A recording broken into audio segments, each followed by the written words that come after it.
Here tonight our counselor for the Bahamas, representing here in Miami, my good friend, Mr. Tyson McKenzie. He supports me, all of my stage plays. He reminded me that he watched me on stage all of the time. And he's here. We're going to call him to bring some remarks, and he'll be followed by Bishop Trevor Reed, our state bishop for the state of Florida. Let's hear it for Brother McKenzie as he comes, please.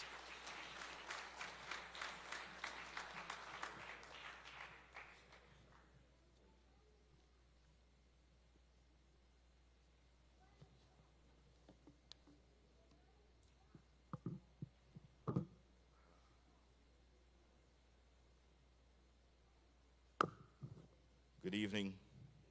Good evening. So I've been asked to bring remarks this evening, and I will do my best. I may be young, but it's the time of the night for me. It's past my bedtime, but I'll do my best. But I must say, this band has kept me awake through the entire evening, through the activity, and so I'm so grateful. I mean, I had no other choice. If I was sitting in the front row, I had no other choice but to stay awake because your liveliness and your spirit and your contribution towards music has inspired me. I wish I could play an instrument, but knowing Kenny Cayley somewhere around here, he's going to make sure I play an instrument before the end of the year is out. So I bring remarks, bishops, the members of the clergy, distinguished honorees, and beloved community. I bring remarks on behalf of the Prime Minister, the Honorable Philip Edward Davis, and our Minister of Foreign Affairs, the Honorable Fred Mitchell, on this grand occasion, honoring your legends. Now, I must say, for my maid, and I took this post in May, this is out of the 5 or more speaking engagements, I would say this is majority of the speaking engagements I have is always in church. But however, I will say this much, I am far from a preacher. I don't know if that's a calling God has put on my life that he is slowly putting into my life, but I need to see it on the tablet, struck down somewhere, and then I will heed. But at that time, I will say I don't know what God has in plan for me. He may have me on a diplomatic standpoint, but when I wake up in the morning, I'm here on the pulpit. But who knows? But in Psalms 145, verse 4, the scripture reminds us that one generation shall praise thy works to another and shall declare thy mighty acts. That is legacy. That is continuity. That is why we have gathered here tonight.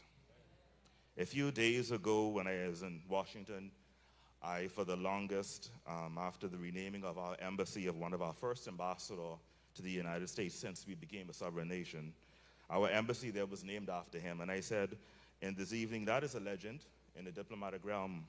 So I said, what could I say to a group of church-going folks and a group of legends coming from my standpoint? And I asked myself, what could I have possibly say to these men who have spent all of their lives serving and uplifting and inspiring young people such as myself?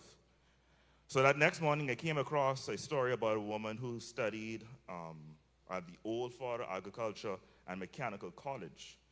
And she said something that was profound to me. She said that the people who were given the opportunity are sometimes the very ones who make it harder for others to follow. If you get to the top, your duty is to pull someone through the loophole, not block the way. So as I reflected, I thought about my own journey, and I said there was a time not long ago that amongst giants I was referred to as a little boy standing among persons who have already paved their way and fought their battles and led their armies. A young boy among giants, and yet legends, people like many who have gathered here this evening, saw beyond the little boy or the young men who are in this band this evening. They saw a promise. They saw and they spoke life into persons like these band members and like in persons like myself. And they pull us through loopholes. That's who legends are. Dr. Martin Luther King says, life's most persistent and urgent questions is, what are you doing for others?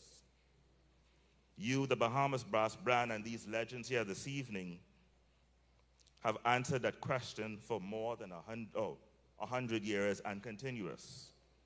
Your ministry in music has not only uplifted hearts, but it has shaped character, instilled discipline, and built communities from Nassau to Miami. You have made your service, your mission, excellence, your standard, and your faith your compass. So as we celebrate your centennial year, I'm reminded of the words of the father of our nation, Sir Lynden Pindling, who said, "A nation is not built on the sands of chance, but on rock of faith, discipline, and togetherness." For 100 years, you have demonstrated all three. So tonight, as we honor your legends, and who have now become legends in my life, in terms of knowing the contributions that you would have given,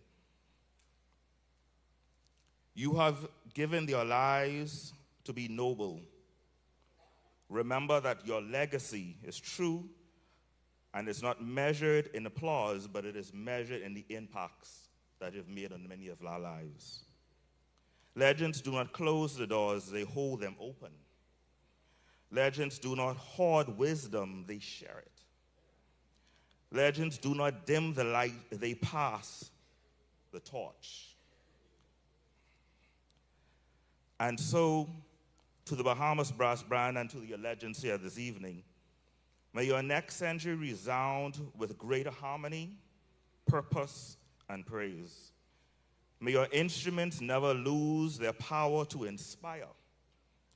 And may the seeds you have planted continue to bear fruit in every young person you lift, encourage, and empower.